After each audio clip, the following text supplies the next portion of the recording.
Selamat datang kembali di Awan Kinton Channel. Pada video kali ini kita akan mereview film The Express, The Ernie Davis Story. Cerita ini berdasarkan kisah nyata dari pemain American football bernama Ernie Davis yang ditulis dalam sebuah buku berjudul Ernie Davis The Elmira Express pada tahun 1983. Oke, langsung saja mari kita nonton The Express.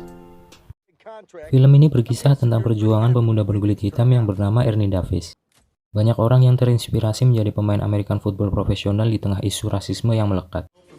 Film bermula pada tahun 1949.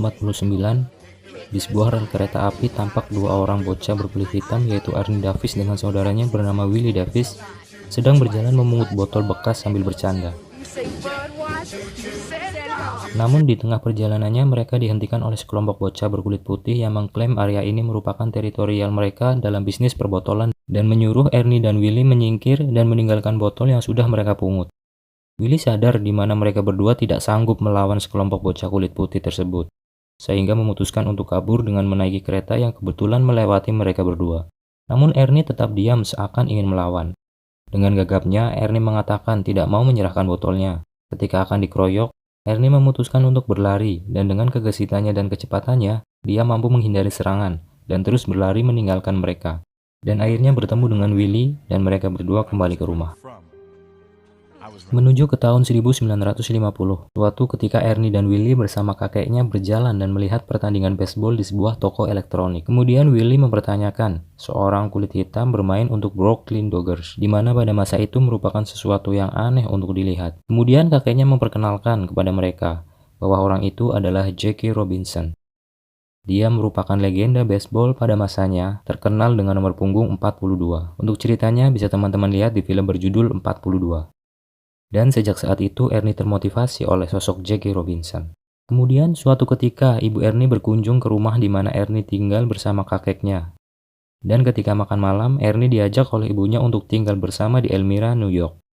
Kemudian keesokan harinya, Ernie dan ibunya berangkat dan meninggalkan rumah kakek dan saudara-saudaranya termasuk Willie. Ketika tiba di kota Elmira, Ernie tertarik bergabung dengan klub American football di sekolahnya. Dan pada suatu pertandingan melawan sekolah lain, meskipun Ernie dan salah satu temannya yang juga berkulit hitam tidak mendapatkan seragam, Ernie tetap bermain dan malah mencetak touchdown. Dan sejak saat itu menarik para pencari bakat. Kemudian pada tahun 1957, Universitas Syracuse sedang mencari pengganti pemain bernama Jim Brown yang pindah ke Cleveland. Dan pelatih Syracuse yang bernama Ben Schwartzwalder tertarik dengan Ernie karena kecepatan dan ketekunannya. Kemudian meminta bantuan mantan pemainnya yang adalah Jim Brown untuk merekrutnya karena sesama berkulit hitam, dan untuk meyakinkan Ernie memilih berkuliah di Syracuse, dan Ernie akhirnya menerimanya. Pada tahun 1958, Ernie akhirnya mendarat di Syracuse dan memulai latihan perdananya dan berkenalan dengan rekan timnya. Dan pelatih Ben ingin memasukkan nama Ernie di tahun pertamanya sebagai starter. Pada sesi latihan berikutnya, di ruang ganti Ernie mendapatkan jersey bernomor punggung 44 yang sebelumnya dipakai Jim Brown tergantung di lokernya dan mendapat serangan verbal dari Lundy, namun mendapat perlindungan oleh GB.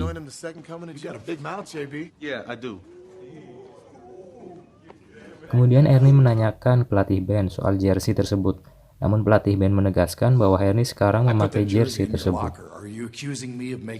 Pada sesi latihan, nampak Lundy terus mengincar Ernie hingga pada akhirnya Lundy dengan sengaja mendorong Ernie meskipun peluit sudah berbunyi sebelumnya.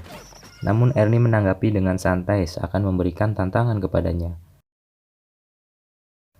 Kemudian setelah memberikan blok yang bagus kepada Lundy, Ernie memberikan bantuan kepada Lundy untuk berdiri, namun malah menjadi perkelahian karena Lundy tidak suka dipermalukan seperti itu. Dan setelah perkelahian tersebut, pelatih Ben mengatakan kepada tim untuk tidak mengacau pada pertandingan melawan Boston 2 minggu lagi.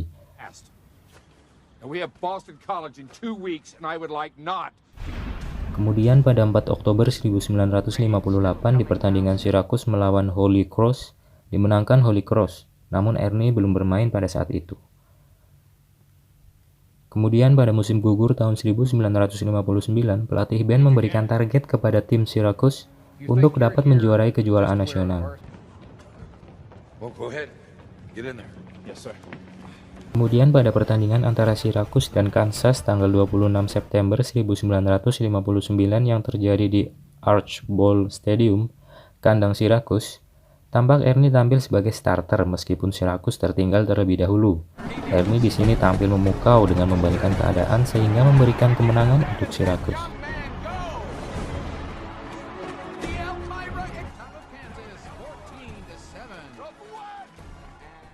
Setelah itu Ernie kembali bertemu kakeknya dan bertemu Willie. Dan Willie mengajak Ernie ke Washington untuk bergabung dalam demonstrasi melawan dominasi kulit putih. Namun Ernie menolak.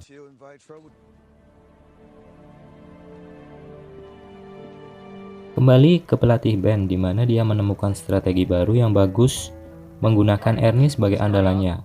Terbukti dengan berhasil menundukkan Boston 19-0, Holy Cross 42-6, Penn State 32-6.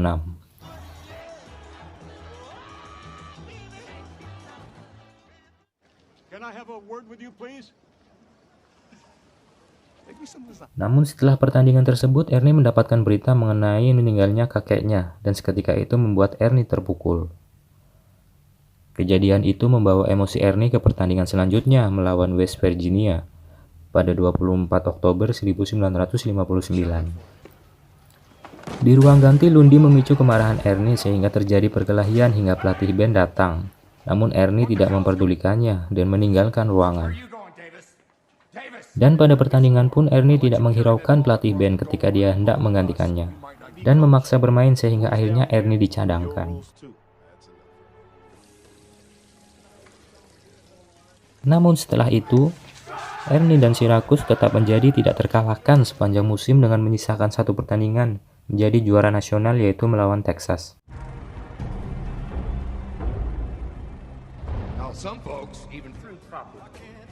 Namun setibanya di Kansas, beberapa masalah terjadi di mana Ernie dan temannya yang berkulit putih ditolak oleh hotel yang sudah direservasi oleh Syracuse, sehingga mereka menginap berpisah dengan rekan satu timnya. Kemudian pada sesi latihan, Ernie mengalami cedera hamstring dan beberapa ancaman kepadanya.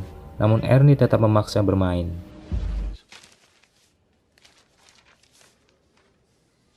Texas dan pemain bertahan andalannya yaitu Taylor dan Logan diinstruksikan untuk tidak memberi celah kepada Ernie mencetak skor. Kerap kali Ernie dilanggar di luar permainan dan wasit pun seperti tutup mata, di mana Ernie sering mendapat pukulan yang disengaja ke bagian kaki Ernie yang sebelumnya sudah terkena hamstring, sehingga menimbulkan perkelahian antar tim sebelum paruh waktu. Kemudian pada waktu istirahat paruh waktu, pelatih band berinisiatif mengistirahatkan Ernie, meskipun Ernie sedikit kecewa. Pada babak kedua, tanpa Ernie, Syracuse kehilangan dominasi dan momentumnya sehingga Texas dapat mengejar ketertinggalannya menjadi selisih satu angka saja. Akhirnya Ernie bangkit dan memohon pelatih band untuk memainkannya. Dan mengejutkannya, Ernie dengan terpincang-pincang mampu mencetak touchdown dan melakukan intercept pada akhir pertandingan sehingga memberikan kemenangan kepada Syracuse dan menjadi juara internasional. 2 tahun berikutnya, Ernie Davis memenangkan nominasi pemain terbaik yaitu Heisman Trophy dan mendapatkan penghargaan langsung oleh presiden masa itu, yaitu John F. Kennedy. Kemudian Ernie mendapatkan kontrak ke NFL dengan Cleveland Browns bersama Jim Brown. Ernie juga masuk dalam tim All-American. Namun pada sesi latihan All-American, Ernie tiba-tiba tumbang dan tidak sadarkan diri.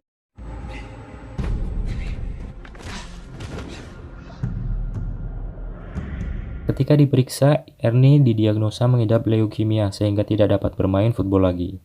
Hingga akhirnya Ernie meninggal pada tanggal 8 Mei tahun 1963 ketika berumur 23 tahun.